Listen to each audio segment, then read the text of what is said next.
নমস্কার বন্ধুরা, শ্রাবণী রান্নাঘরে আপনাদের সবাইকে স্বাগত জানিয়ে আমি আবারও একটা রান্নার ভিডিও নিয়ে আপনাদের সামনে চলে এসেছি। আজকের আমি আপনাদের সাবু দিয়ে একটা অসাধারণ রেসিপি বানিয়ে দেখাবো। আশা করি আপনাদের ভালো লাগবে। তার জন্য কিন্তু আমার পুরো ভিডিওটা আপনাদের দেখতে হবে। আর দেখা শুরু করার আগে একটা লাইক দেবেন, সুন্দর একটা কমেন্ট করবেন আর শেয়ার করতে ভুলবেন না। তাহলে চলুন আজকের আমি এই সাবু দিয়ে কি বানাই সেটা আপনারা একবার দেখে নিন। রান্নাটা করার জন্য প্রথমে আমি এখানে দেখুন গ্যাসটা অন করে একটা কড়া বসিয়ে দিয়েছি। এবারে আমি কড়ার মধ্যে দিয়ে দেব, দেখুন প্রথমে আমি এখানে বেশ কিছুটা আমন্ড বাদাম এখানে রেখে দিয়েছি, সেই বাদামটা আমি এখানে দিয়ে দিলাম। এখানে প্রায় 28টা বাদাম আছে আমার। আমি প্রথমে এই বাদামটা দিয়ে দিলাম। এইবার দেব আমি এখানে দেখুন বেশ কিছুটা চার মগজ আমি রেখেছি, সেই চার মগজটাও কিন্তু কড়ার মধ্যে দিয়ে দিলাম। এবার দেব আমি এখানে 5টা ছোট এলাচ রেখেছি, সেই ছোট এলাচটাও কিন্তু আমি এর মধ্যে দিয়ে দিয়েছি।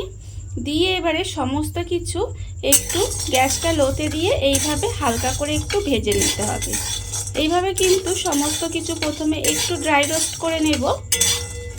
আর রান্নার শুরুতে আমি আপনাদের একটা কথাই বলবো যে প্লিজ আমার ভিডিওটা আপনারা টেনে টেনে দেখবেন না, পুরো ভিডিওটা দেখুন, আশা করি আপনাদের ভালোই লাগবে। আর এই যে আমি সাবুর রেসিপিটা বানাচ্ছি, এটা আপনারা যে কোনো উপোসের দিনও কিন্তু বানিয়ে খেতে পারেন, খেতে কিন্তু অসম্ভব সুন্দর হয়। দেখুন এইভাবে আমি প্রথমে হালকা করে একটু এটা ভেজে নেব। সমস্ত কিছু আমার এখানে দেখুন ভাজা হয়ে গেছে, আপনারা দেখেই বুঝতে পারছেন যেটা কিন্তু আমি হালকা করে একটু ভেজে নিয়েছি। এইবার আমি এটাকে নামিয়ে একটু ঠান্ডা করে নেব। বাদাম, চার মগজ আর ছোট এলাচটা আমি কিন্তু কড়ায় হালকা করে একটু ভেজে নিয়ে ঢেলে রেখে দিয়েছি। দেখুন এটা যতক্ষণে ঠান্ডা হচ্ছে ততক্ষণ কিন্তু আমি গ্যাসটা অন করে আবারও কড়া বসিয়ে দিয়েছি। আর কড়ার মধ্যে দিয়েছি আমি বেশ কিছুটা জল।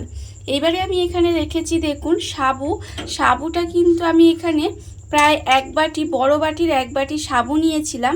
সাবুটা নিয়ে এটা আমি জলে ভিজিয়ে রেখেছিলাম, প্রায় 2 ঘন্টা মতো আমি জলে ভিজিয়ে রেখেছিলাম। আর তার ফলে দেখুন সাবুটা কিন্তু আমার অনেকটাই ফুলে উঠেছে।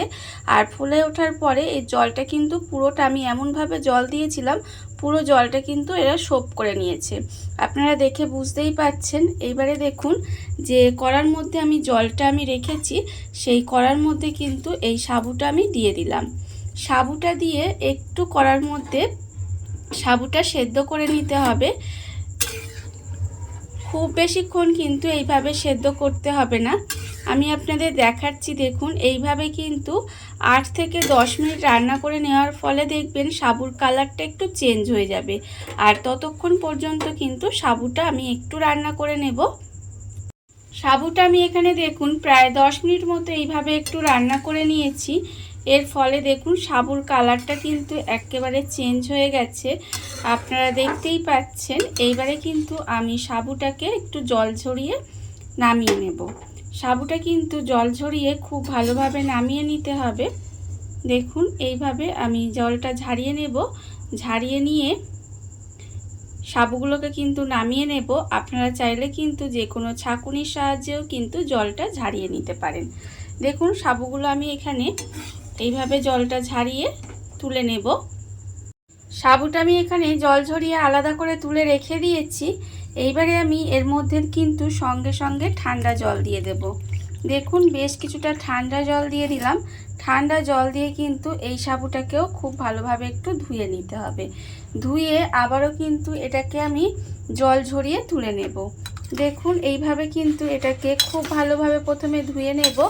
ধুয়ে নিয়ে এটাকেও কিন্তু আমাকে জলটা ঝারিয়ে নিতে হবে। জল ঝারিয়ে নিয়ে তারপরে আমি আপনাদের দেখাচ্ছি। সাবুটা আমি এখানে দেখুন ঠান্ডা জলে খুব ভালোভাবে ধুয়ে আলাদা করে জলটা ঝরিয়ে রেখে দিয়েছি। আর অন্যদিকে যে বাদামগুলো আমি এখানে হালকা করে ভেজে রেখেছিলাম সেগুলোও কিন্তু এতক্ষণে ঠান্ডা হয়ে গেছে। এবারে আমি একটা মিক্সিং জার নিয়ে নিয়েছি। মিক্সিং জারের মধ্যে বাদামগুলো ঢেলে নেব। আর বাদামগুলো ঢেলে নিয়ে এটা কিন্তু গুঁড়ো করে নিতে হবে। দেখুন এগুলোকে চার মগজ, বাদাম আর ছোটো এলাচটা আমি মিক্সির মধ্যে ঢেলে দিলাম। ঢেলে দিয়ে এবারে এটাকে খুব ভালোভাবে গুঁড়ো করে নিতে হবে। সমস্ত কিছু আমি মিক্সির মধ্যে দিয়ে দেখুন খুব ভালোভাবে গুঁড়ো করে নিয়েছি। আর এটা কিন্তু সুন্দরভাবে গুঁড়ো হয়ে গেছে, আপনারা দেখতেই পাচ্ছেন। আর ছোটো এলাচটা দেওয়ার কারণে গন্ধটাও কিন্তু ভীষণ সুন্দর বেরিয়েছে। আমি এখানে ছোটো এলাচটা এইভাবে দিয়েছি। আপনারা যদি চান এটা কিন্তু ছোটো এলাচের গুঁড়োও এতে ব্যবহার করতে পারেন, তাহলেও কিন্তু খেতে ভীষণ ভালো লাগে। দেখুন আমি এটা গুঁড়োটা করে আলাদা রেখে দিলাম। আর অন্যদিকে গ্যাসটা অন করে আবারও কিন্তু কড়াটা বসিয়ে দিয়েছি। আর তার আগে কড়াটা ধুয়ে পরিষ্কার করে নিয়েছি। এবারে আমি এর মধ্যে দিয়ে দেব দেখুন দুধ। এখানে আমি 500 গ্রাম দুধ রেখেছি। আর সেই দুধটা কিন্তু আমি আগে থেকে জাল দিয়ে রেখেছি। আগে থেকে জাল দেওয়া দুধটা আমি এখানে দিয়ে দিলাম। দিয়ে দুধটাকে প্রথমে হালকা করে একটু গরম করে নেব। দুধটা আমার এখানে হালকা করে গরম হয়ে গেছে। দুধটা কিন্তু খুব বেশি গরম করবেন না, হালকা করে গরম করবেন। করে এবার এর মধ্যে দিয়ে দেব গুঁড়ো দুধ।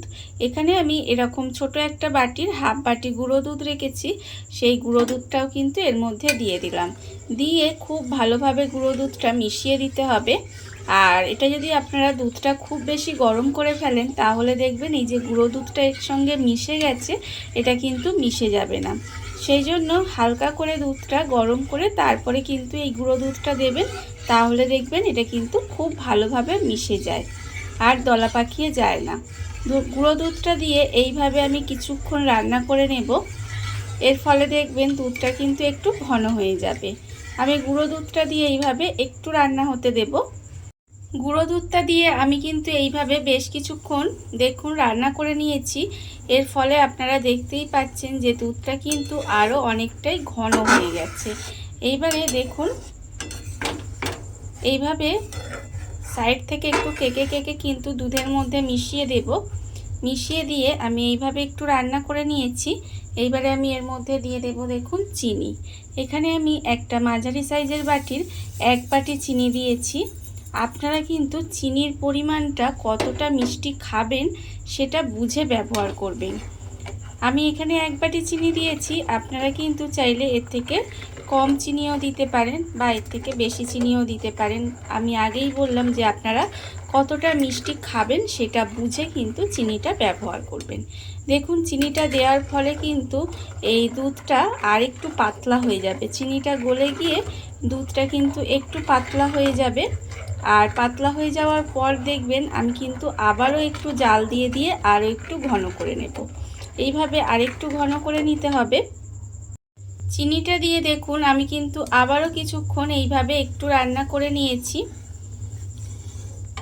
এবারে আমি এর মধ্যে দিয়ে দেব যে বাদাম, চারমগজ আর ছোটো এলাচটা আমি এখানে একটু হালকা করে ভেজে গুঁড়ো করে রেখেছিলাম, সেটা কিন্তু আমি এর মধ্যে দিয়ে দিলাম।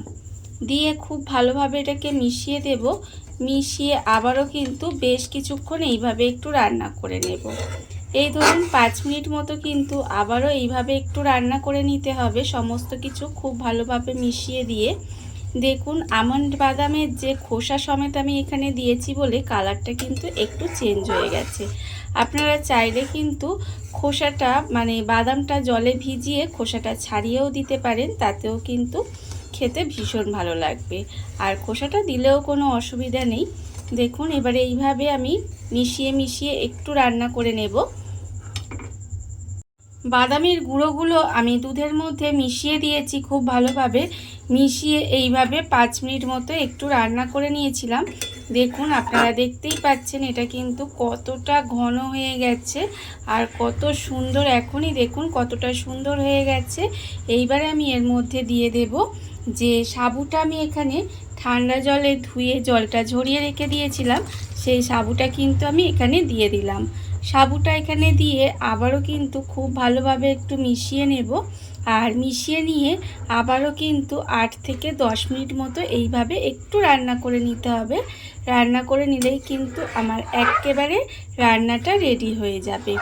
আর দেখুন এটা কিন্তু খেতে অসম্ভব সুন্দর হয়।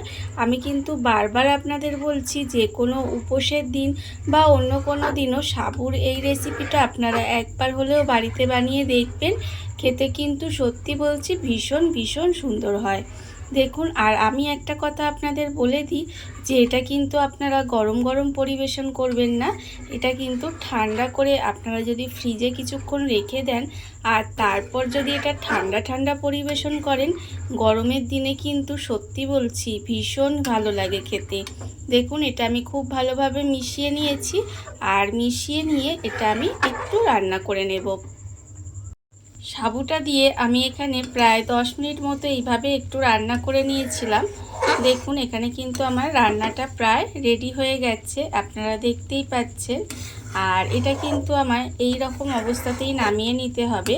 আপনারা হয়তো মনে করছেন যে এটা পাতলা আছে, না একেবারে পাতলা নয়, এটা কিন্তু এরকম একটু পাতলা থাকতেই নামাতে হবে। আর ঠান্ডা হলে কিন্তু দেখবেন এটা কিন্তু অনেকটাই আরও ঘন হয়ে যাবে।